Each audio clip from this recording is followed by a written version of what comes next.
Hello and welcome to Trading with Technical Indicators. My name is James Boyd. We'd like to welcome you here on this Monday as we talk about, we're going to call today the bounce quadrants, okay? And I'll kind of make a little diagram for us as we go through this topic here today of bounces. And so the indicator that we're going to really be discussing is price action. And we'll talk about it from a bearish perspective. We also have Connie Hill with us in the chat. We welcome her, and we would like to welcome all of you, RS, Ron, Michael, Elena, BJ, Ricebird, Will, Kevin, and many others. Hopefully you had a great weekend. I know I did. My son's girlfriend got home from Hawaii, and we just had a kind of a great family weekend on this Easter holiday over the weekend. So hopefully you enjoyed your weekend. We're right back at it. Let's go ahead and hop right in. Now, just real quick as we get started, the information here is provided for general informational purposes only. When we talk about, or if we talk about options, remember that options carry a high level of risk and are not suitable for all investors. Also, when we talk about, let's say, the paid money software application, we use that for educational purposes, especially when you're trying to learn something. It's great to actually know that you could practice a strategy, okay, using a paper money version of the real platform. And also remember that investing involves risk, including loss of principal. Now, also real quick, as we get going here today, again, we're going to focus on what's called the bounce quadrants. We'll talk about the bullish version of it. We'll talk about the bearish version, which I'm going to highlight. And really what I want to do is I want to kind of talk about how we could use the bearish bounce really on the market watch and the chart, okay? So that's really going to be our focus. Now, the outcome of learning that is going to be, hey, instead of just being more only bullish focused, you could actually see both sides of the trend. It was 2 weeks ago, we started talking really about kind of what we call a bearish market game plan and kind of getting used to maybe some strategies if some stocks and or market might go down. So that way we could be prepared and try to ride whatever trends there are. Now, as we get started here today, I want to just kind of pull up for just a moment a couple things. So first off, I sent to you this link, which is this is where you could go to youtube.com, type in Trader Talk Schwab Coaching Webcast. It's free to subscribe. I want to also make sure you're aware of something is when you subscribe, and anything you subscribe to will be on the left-hand side. Right there in the middle of the page, you're going to see like a little filter. If you said, hey, I was kind of just interested in learning about from our channel about scripts in general, you can click on that little magnifying glass, type in whatever you want to actually learn, click on enter, and it's going to pull up any classes that we actually had on those topics, okay? So that's kind of a lot of times people don't realize, well, why would I subscribe to something? Well, because you can actually go through and filter the information you want to learn from on the channel. Okay, so that's one of the major, and you could also see the playlist of many different classes, Connie's, etc., on getting started with stocks or how do I get started using the platform. These playlists are like TV shows, if you will, and you actually get to kind of learn in episodes, if you will. All right, so I just want to make sure you're aware of that. Now let's kind of start talking about real quick the markets in general. Okay, so I want to kind of play out a scenario for you. You just woke up and you saw that gold was up 100, okay? You saw that the Japanese yen, and we talk about this every time, was up over 1%. The Swiss franc was up over 1%. We also saw the euro and pound also were up near 1%. And where do you think the equity markets would be if I kind of said that that was not a hypothetical scenario, but that was this morning? Where do you think equity markets would be? Well, a lot of people would say like gold plus 100, yen and Swiss franc hitting over 1%, euro pound hitting brand new highs. It kind of paints a backdrop of equity markets would be down, probably VIX would be up, and then we would also probably say what that is at the same time, international investing or going to international areas is probably maybe a continuance of that. And probably a lot of stocks are underneath some pressure. Lo and behold, when you pull up the S&P here today, surprise! Okay, not really, is it? So gold plus 100, and there's still kind of some lingering fear out there. Now, these levels that we have had drawn for over 2 weeks now, the 50% line, that we said, hey, this is going to be our first support level. What happened? Well, it couldn't hold it. Today, we gapped down in price, and then we actually went down to the 38% retracement. So the levels of support that were potential areas to watch if we could get a higher low, didn't hold so far. Now the path of least resistance. So when you're in between fibs, right, the path of least resistance is to fall down to, let's say, 50, 56. So you might be thinking, well, why don't bulls buy? Well, bulls want to buy down near an area of support, and if they don't think they're at the area of support yet, prices could fall down further, okay? So now when we take a look at the SPX, probably that's on the SPX itself, but if we said, hey, what about the Dow? Is it something different, or is it kind of just as bad?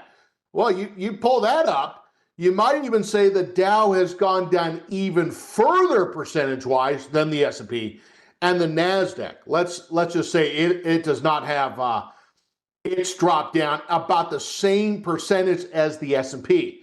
So it's probably the Dow that's pulled back the most. Now, you got to remember something. In the world of investing, the goal of the investor is to trade the trend. And sometimes the trend is not up on all cases. Sometimes there is going to be sideways trends and downtrends. Now, what I want to do is I want to kind of walk with you and kind of talk with you about kind of like a topic, okay? And we'll pull up some more charts in just a moment. But you guys and gals know that when we look at this, the font here is a little smaller at the beginning of this on purpose, okay? I'm using probably I don't know, let's say a 24-inch monitor. I normally use a 27. So this screen is going to be a little kind of compressed a little bit. Hold this for just a moment. We'll kind of make the font a little bit bigger. What I want to focus on in this class is you guys and gals know that we normally would have a column that says close above the high of the low day. Well, CBLOHD is really just the bearish version of Cohold, and we'll talk about that. The CLGD, close lower gap down, is the inverse version to CHG, close higher gap. Now, we could take, for example, like 20-day high and just put a 10-day low, which I'll talk about tomorrow. You could take a 55-day high and maybe just put a 20-day low. That would really be looking for not a break up, but really a break down. That 10-day low or 20-day low would probably be more familiar, kind of more tied to maybe price patterns like descending triangles, symmetrical triangles, where the price is breaking down through the bottom.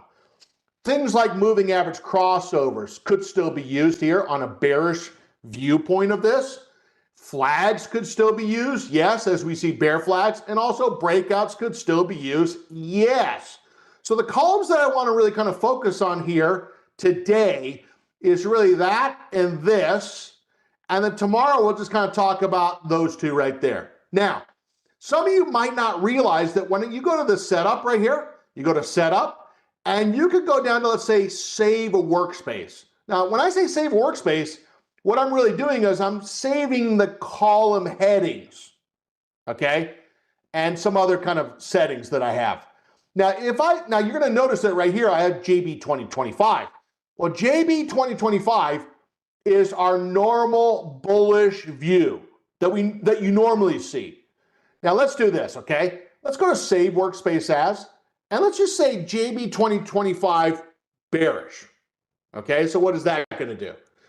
Well, it's gonna save those two headings that I put in there. Close below the low of the high day, close the lower gap down, and now when I go back to setup, you're gonna see that there it is right there. But what if I wanna go back to more of a bullish viewpoint, okay, in terms of technical analysis?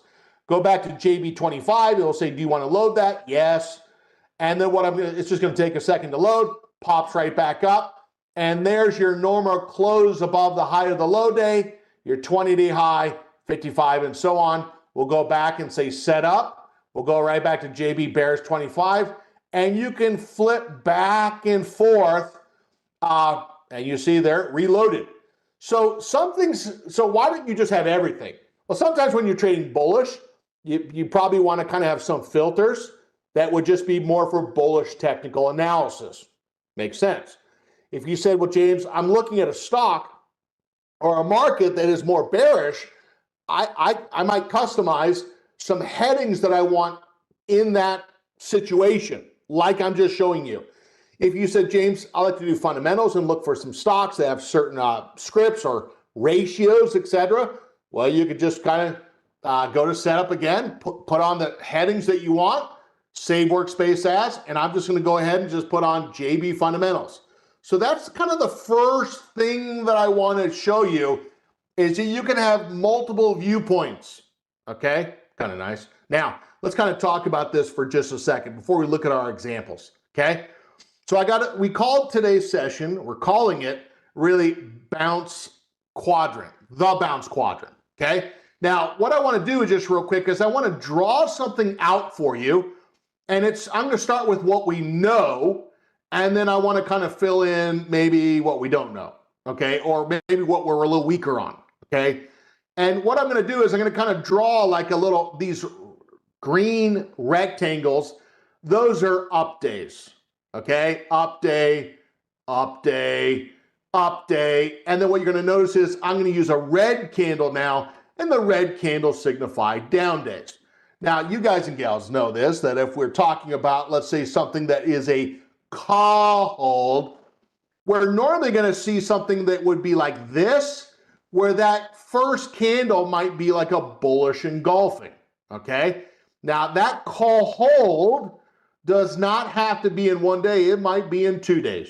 Okay, so I'm going to show this in both ways, so that way you actually are just kind of aware of that. If I kind of drew a little variation of this, red candle, okay, James, wonder if all of a sudden you kind of get like an inside day, and then all of a sudden you get like that. Could that be call hold as well? Yes. The first example, as I kind of draw this now, the first example was just a 1 day bounce. Okay, bang. This second one was really like a 2 day bounce. Okay, now what we're doing is when we talk about call hold, let me kind of put this on the side, we're talking about bullish. Okay, bullish. I'll just put bull. And this first box we're really drawing right here, we just label as call hold. You guys and gals know that, we get it. Okay, when we talk about call hold, we're looking for something that's in an upward trend above support. That's the criteria. And then what we're doing is we're looking for a stock that closes above the high of the low day, and the low day we classify as the lowest red candle. Go back. The lowest red candle. So if we were identifying what is the low day, it's the lowest red candle. Okay, now let's move to the next point. Okay, this one on the right hand side, CHG. Okay, we can do this a little faster now. Just want to make sure we set it up. When we actually talked about this, I'm going to draw these boxes again, green boxes, upward price movement, up, up. Same idea here. We get the red boxes pulling back down. Don't worry, we got lots of examples, but I want to draw it and put it on one sheet of paper so we can see it. And then all of a sudden we get kind of like this inside day, might be a harami, a doji candle, and the very next day it gaps to the upside. Now, if you notice right here, this first day, and let me kind of see if I can't point to that. All right. It's not going to want to do it. Let me just kind of point to it. This day right there. Okay.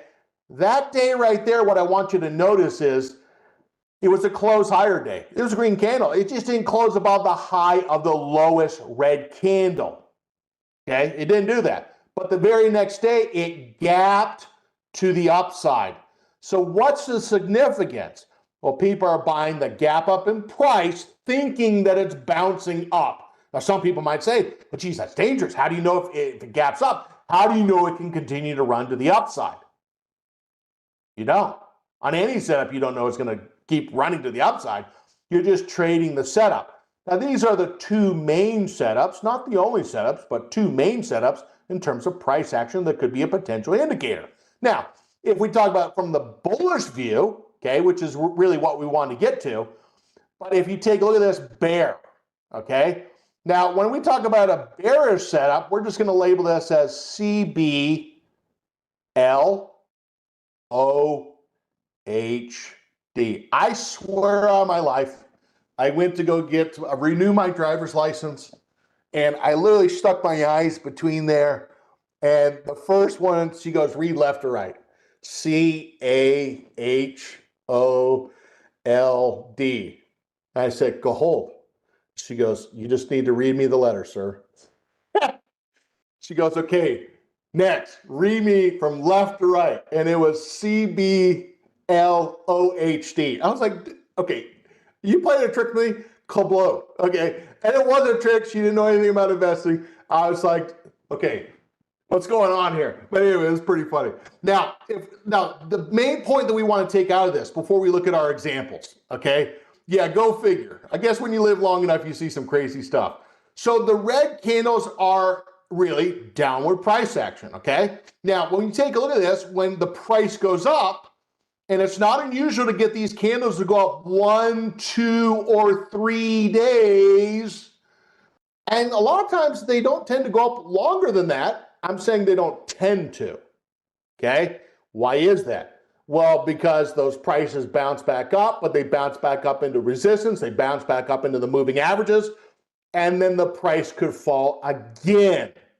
Now, right here, if we said, well, what's the opposite of this?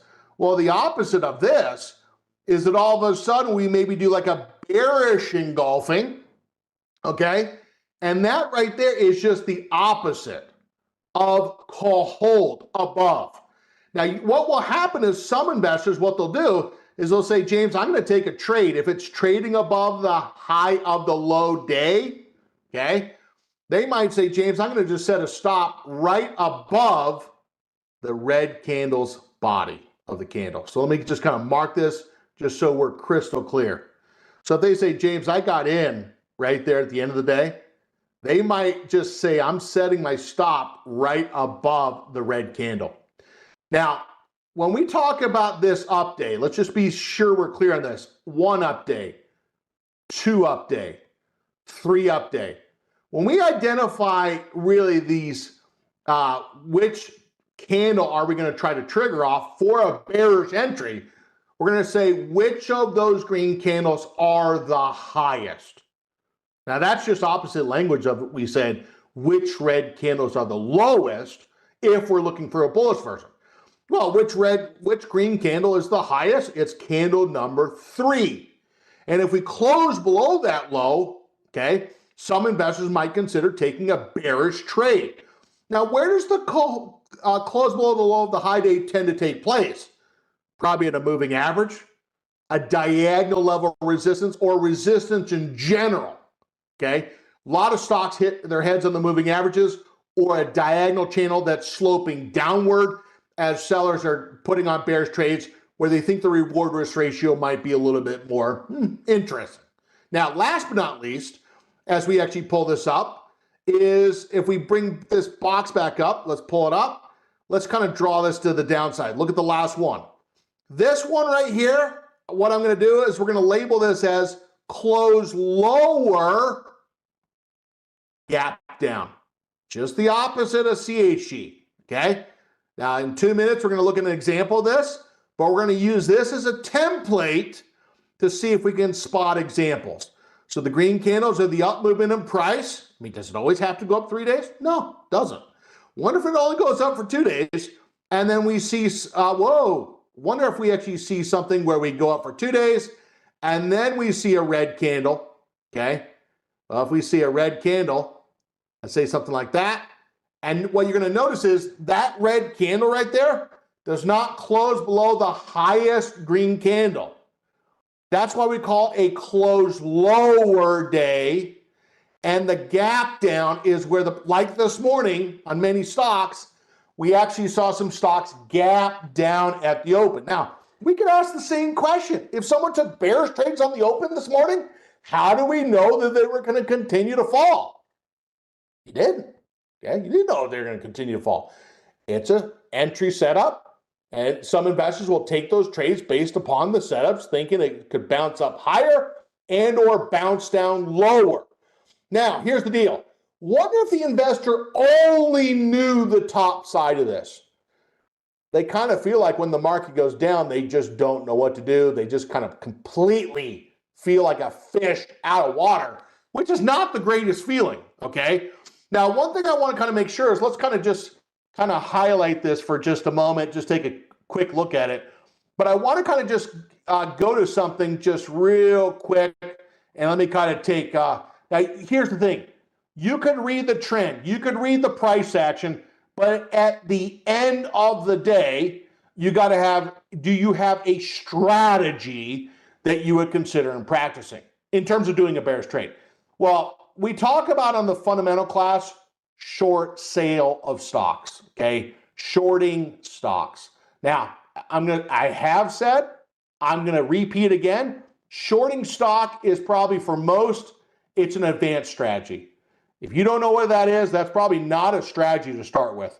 It is a strategy to stay with stock and do it in the paper money account, in the margin account.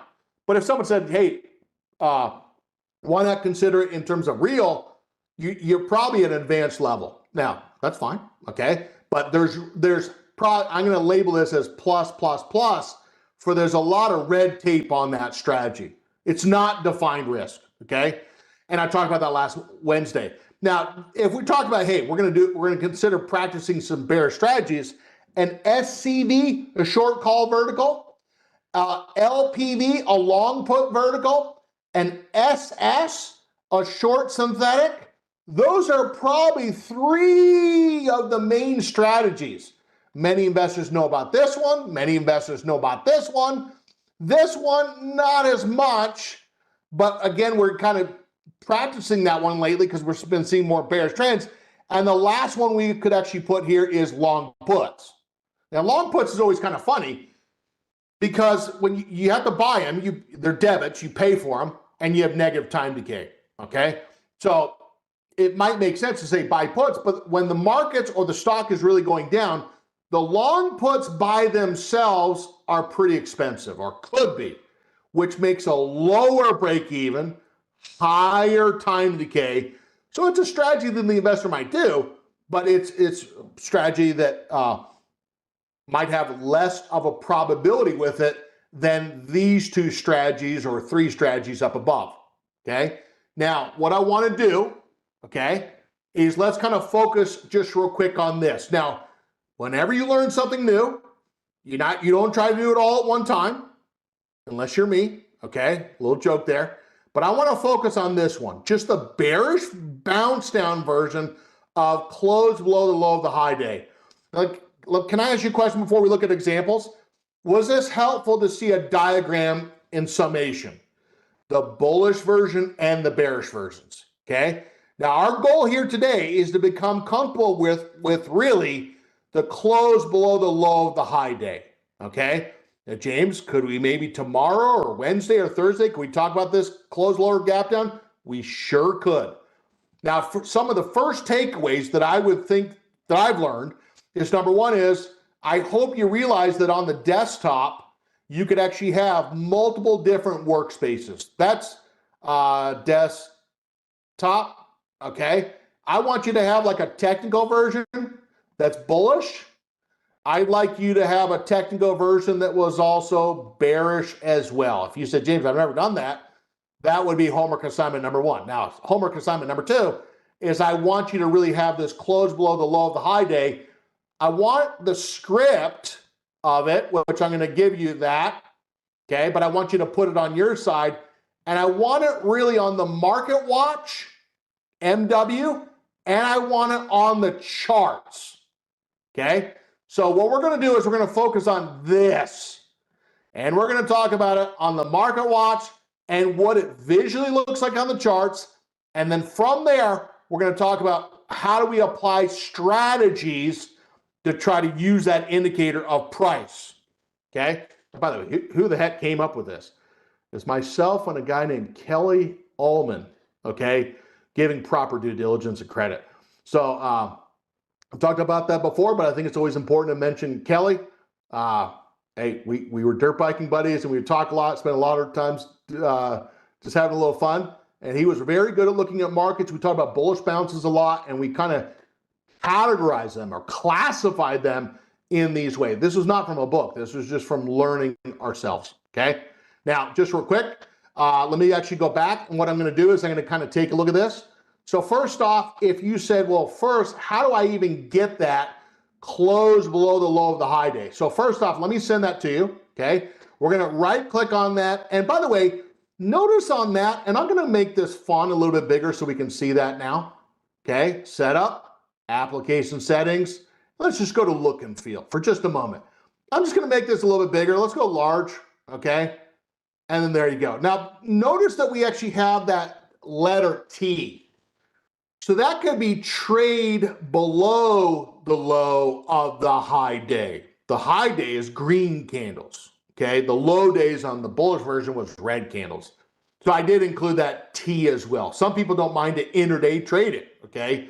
And not wait for the close. The way we define close is in the last 90 minutes of the market. Now, you might say, James, I use 60. Fine.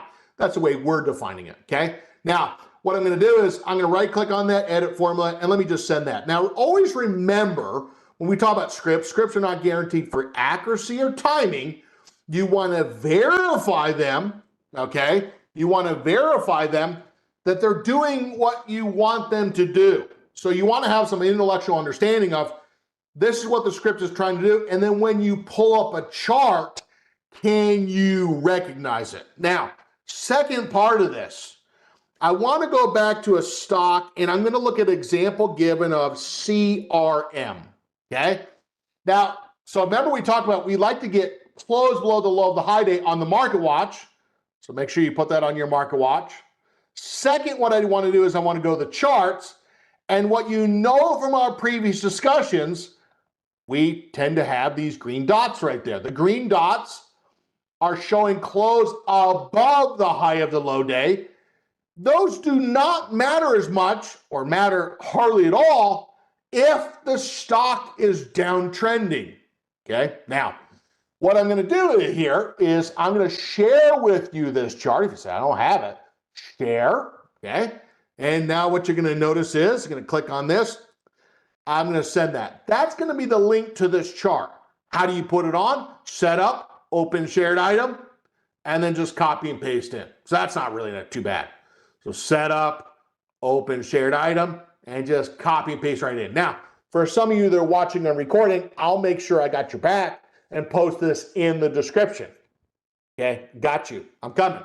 Now, the one thing I want to do is I want to go to this little test tube. What are we going to do with the test tube? Well, when I click on the test tube, what you're now going to notice is the scripts or indicators, if you will, that are on this chart. Now, what you're going to notice right in the middle, now how do we get here? Clicked on the test tube, okay? Halfway down, there she is. And what you're now going to notice is if you go over to the right-hand side and just click on the little settings gear, click, you're now going to see that it gives us some information about call hold. Now, hold on. Someone's going to say, how'd you get there? We click on the right gear, okay? You get this page, and you'll see call hold, close below the low of the high day. Click on that. Now, if I click on that, now what you're going to see in this case, call hold, close below the low of the high day, okay? Now, what you're now going to also notice is, so you can have kind of a different viewpoint or how do you want that to show, you're going to also notice that right above, the call hold dot is, it's yes. We're also going to say show close below the low of the high day. I want to say yes. Now, when that happens, what does that look like? So it's going to show the bullish bounce and bearish bounce. I'm going to click on OK, click on apply, and then OK. Now, what I want to show first off is some examples of a stock that's recently done this. Let's go back. Remember the drawing we did? So remember, if we have a stock that's actually going down and the stock only goes up for one day and the very next day, the stock actually goes down. Okay, so this is your test. You get a lifeline. That's it. One of them. And you could text me and say, JB, I need the answer. Okay, here it goes. So was this right here, the X, was that closed below the low of the high day or no? 10 seconds. Okay. The answer is no, it wasn't. Okay. So what you're now going to notice is we did not close below the low of that green candle. That was what we would call close lower. And what happened to the very next morning? There's your gap down. There's the GD part. Close lower, gap down. Some investors might have taken the entry right at the open or pre-market perhaps and just say, I'm going to go to a bearish trade right at the open thinking that the price might drop. Okay, now what you're now going to notice is this right here, that was also closed lower, but did not close below the low of that day. And then what the very next day do? It gapped down. A lot of people, they don't even see the close lower gap downs. Now you do. Now, what I want you to kind of notice is that we go up for 1 day, 2 day, and then why did we get a red dot here? Well, we got a red dot there because we closed lower than the highest up candle, green. And that's why it's showing that dot, that red dot right there. Now, if someone took a bearish trade at the end of the day, does it guarantee the price is going to drop? No, it's just a setup, okay? Now, if we go forward in time and kind of say, so those are kind of some examples of using close lower gap down and close below the low of the high day. Now, if we take a look at this, let's kind of go back to where we are now. Now, what you're now going to notice is this is kind of more in line with my drawing. Price drops down, 1, 2, 3, okay? And then the price goes up 1 day. It goes up 2 days. It goes up 3 days, only to hit its head on the moving averages that are downward sloping, which is never usually a great sign, okay? And all of a sudden, the stock just gaps down. Now, notice what we actually get right there on the chart. The red, what do you see? What do you notice? Let me put a little arrow right there. There's a little red dot, okay? A little red dot showing that we closed below the highest green candle. Now, James, when you say the highest green candle, are you including the wick? Yes. Okay. Now, the very next day, what did it do? It gapped down in price. Okay. Now, does it always do that? No, just sometimes it does fall. Okay. Now, what you're going to notice is, why are we talking about it now? Well, today, we went back and looked at this. Some of the stocks that we've been watching as of lately, this is a higher low. Okay. This would be like a higher low area. And this would be a higher low area. 2 days ago on CRM, we saw the price show a close below the low of the high day. Okay. Now notice, I'm going to mark this again. Higher low, HL, right near the moving average, trying to get a little bullish bounce. HL, higher low. Well, if all of a sudden, if we make a lower low, what tends to happen after a lower low? It's like a music song, right? You make a lower low, you tend to make a lower high, okay? Now, what happens the very next day? It goes down again. Both of the moving averages go red to kind of show more confirmation. And now the stock gaps down in price. Now, could you say this is a closed lower gap down? Yeah, sure. Not the typical scenario, but the same idea, okay? Now, Raymond actually says, would appreciate thought on just putting a minus sign in front of the stock symbol so we can stay consistent. Well, what would that do? Well, let's kind of show this, okay? Why is that question being asked? Well, if we do a minus, and I'm up top, so just so everyone can follow me, minus in front of CRM, okay? And what it's going to do is it's going to show CRM, it's going to show that the stock is upward trending. Well, why would you want to do that? Well, because if you don't have a lot of history with looking at downtrending stocks, this is going to be kind of showing you how you normally like to see things, upward trends. But you got to remember, if you did CRM in front of minus in front of the CRM, it's going to make it, it's going to invert the chart. Okay. Now, I think it's a good teaching lesson.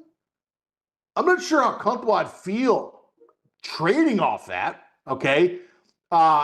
just kind of want to know where the price levels are. So if I look at this graph, I'm seeing negative 231. I think from a teaching point of view, fine, go with it, okay? Good teaching point. But if we're talking about, hey, what is the price level now? Well, instead of being 234 negative, it's 234 positive because it still has a positive value. And then what you're now going to notice is, if we're talking about setting targets, etc., that target might be, let's say, down at, let's say, that level, that prior low, 229, and then right there, you're going to see it 216. Now, Raymond might kind of say something, well, yeah, you could take the same levels and say my target is not minus 217, it's just 217. Or you could actually say, for example, I'm just going to set the target at, let's say, not negative 211, it's going to be at 211. Fine, okay. I still kind of stand by what I said. I think it's a good teaching point that where you can kind of say, hey, I'm going to kind of look at what I'm normally seeing. But I think at some point you just say, look, I'm going to take the training wheels off and I'm just going to look at a bearish trend in general, okay? But Raymond's point is fair, that if someone says, I have a struggle kind of seeing bearish technical analysis, could I maybe kind of just see what that looks like from a bullish perspective? Sure, okay? But I do think at some point you rip the Band-Aid off or consider it and say, I'm going to look at a bearish trend in general. Because if you always did minus in front of everything, you wouldn't know what a descending triangle is. You wouldn't know what a bear flag is. You wouldn't know what a bearish cross is. That's why I kind of said at some point, you might just say, look, I'm going to look at the actual chart itself. But fair, good teaching point, okay? Now what I'm going to do is going to go to the trade tab. Now what I'm going to do is I'm going to bring up the paper money account, and I'm going to go to CRM, and I'm going to make this a little bit bigger so we can see it. Setup, application settings. Let me make that chart a little bit bigger so we can see it, look and feel. Let's go to larger so that everyone can see. Now, remember what we said before. You could read the trend, but you might have no comfort in selecting a strategy. I said before, if someone was learning how to go bear stock, join us on Wednesday. We just show examples of that. Now, what I'm going to do is I'm going to bring up the ticker first off, and that ticker in this case, if we take a look at this, is if we go back, is going to be right on CRM. And what you're now going to notice is if I go to CRM, I'm going to click on CRM itself, okay? And what I'm going to do is I'm going to go down to the May expiration. Now, if someone did May expiration, you only have 25 days, okay? So you don't have a whole lot of time. If this starts to go back up, there's not a whole lot of time for it to recover, okay? Let's say the investor says, understand that, but I want to choose something shorter dated. I think there might be some continual risk here in the short term. Understood. We're going to go down to, let's say 14 strikes. If the investor says, I want to sell a strike that really has a delta of less than 40. What does that mean? Well, it says we're selling something out of the money. The delta is stating the probability of the stock to close above the strike price by a penny as of now, but it's also stating at the same time, if the stock goes up $1, the option value goes up theoretically by 37 cents, okay? So the delta is the first dollar move, okay, up or down, okay? So think of that, change in the option price over the change in the stock price, okay? Important to understand that. Now, remember that delta is not always going to stay the same, though. It changes. And that second dollar, that's where the investor looks at gamma, okay? Now, let's say the investor sells. We're going to sell the 245, sell, and we're going to go to vertical here, and we're going to sell one of these. Now, again, when you're first getting started, do you do 10 of them? No, you're just getting started, okay? When you learn how to swim, you went into the kiddie pool and to the swimming pool and said, look, I want to kind of practice. The goal at first is not to say, how much money could I potentially make? The goal is, do you understand the setup, how to find, and for example, the strategy in general, the management of the position. So here's where you actually get the credit. We have a $5 spread width, $5 wide spread width, max loss built in given a vertical. That's very important there. And then there's the cost of the trade, including commission. Now, probability trader says go big or go home. Hey, if you're 20 years old, that's a great motto because you maybe have time to learn from that. That's what I did. I got started when I was 18. I said, go big or go home. After about 3 times of going home, after going big, luckily I was 23, maybe, by the time I figured that out and said, hey, maybe just kind of trade within the position size. So that's probably not a great motto if you say I'm 64. Okay, got to have some time to kind of overcome that. Now, what we're going to go ahead and do is send the order. Now, first, so this, one of the questions might happen here is, well, how could you find stocks that really kind of have this potential setup? Well, so if you said, James, I am, and this is one of the questions I get a lot. James, I'm looking for, how do I find examples? Well, number one is if someone said, James, I'm looking for a downtrend, trend number one, that's showing stocks that are below both moving averages.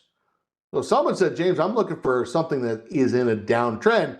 That trend number one is probably going to be a place to start.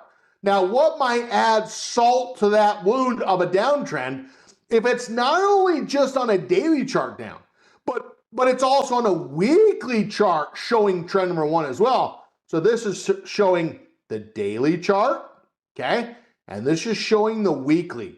And if you said, James, I got both trend ones on the daily and the weekly chart, that's added probability that the trend is probably down. That's a starting point, right? And if you kind of say, well, what's the potential tip of the spear? Well, the tip of the spear is, do you actually have a bearish entry point set up in that downtrend? And that's where you actually get into what we talked about here today, close below the high day or close lower gap down. What we're focusing on right now is this. Now, by the way, the list that we're looking at is the Dow Jones. And I'm going to tell you, you are not going to have to look very far to see examples in the Dow Jones of stocks on a downtrend, okay? It won't take very long to see some examples. Now, I'm also going to kind of choose 2 more. Oh, God, I can't do 2 more. But let's say I'm going to choose Caterpillar, okay? Now, Caterpillar here today, what do you notice? Well, it just did the red dot here today. Well, how could we see right on that market watch? How could we see that ourselves? I want to see it. Well, so number one is when we look at Caterpillar, trend number one on the daily, trend number one on the weekly chart. And what you're also going to notice is when you look at the entry, the potential bearish entry, it's right there, okay? Now, the one thing we did not make mention to add salt to the wound is it's also kind of showing up as maybe a bear flag as well for you Canadians. Love all of you guys, okay? And flag for Americans. Now, if we pull this up, in the last 2 minutes of this, now, by the way, Triple M is also bearish as well. Industrial is kind of showing a downward channel, bouncing down from a bearish channel in the industrial sector.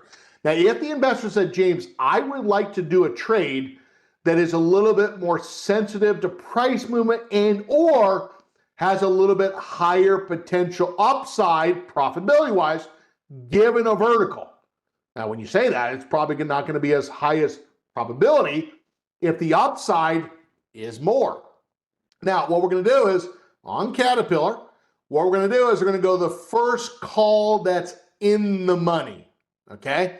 Now, what we're now going to notice is if we do this, let me take a look at these Junes for just a moment. Now, we're going to go to the Junes because there's more open interest there, okay? Look at the differences. We're going to right-click on the 290. We're buying that put. And then what we're doing is we're going to sell the put below that, okay? Now, here it is. Buying the 290, selling the 280. Debit, 465. In the last 30 seconds here, confirm and send. Max profit is just, well, max loss is going to match up with the debit, as you can see right there, okay?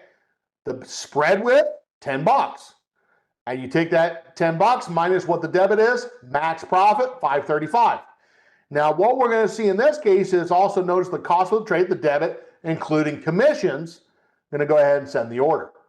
So we're trying to put, now this Caterpillar is really showing this more setup today, okay? And how do we know what it's going to do? We don't know. We're going to see if the trend can't continue to drop to the downside. Your homework is to go out and practice putting on the market watch, setting up a market watch tabs or columns for bearish technical analysis. I want you to put the market watch, the close below the low of the high day on there. I'd also like you to put this chart where you could see the red dots to help you confirm of what you're seeing from the market watch. And I want you to practice 2 bearish trades. The rest of the week, we'll talk about some of these other columns that we could actually use and strategies as well. I'm out of my time here today, but I want to thank you and thank Connie for being here today. And also with that is your questions as well. I'm also going to go through the questions. If I missed any, I'll actually include those for tomorrow's session as well. Also, I will post these links of scripts in the description for those of you who are watching this on the recording. Now, remember that you could actually also at the same time, you can follow us right on YouTube, Trader Talks Schwab Coaching, subscribe. Also feel free to follow Connie and I on X. Remember with what we discussed, it was done for example in illustrative purposes only. Coming up next, we'll have a webcast on covered calls and cash secured puts. So join us back at the top of the hour.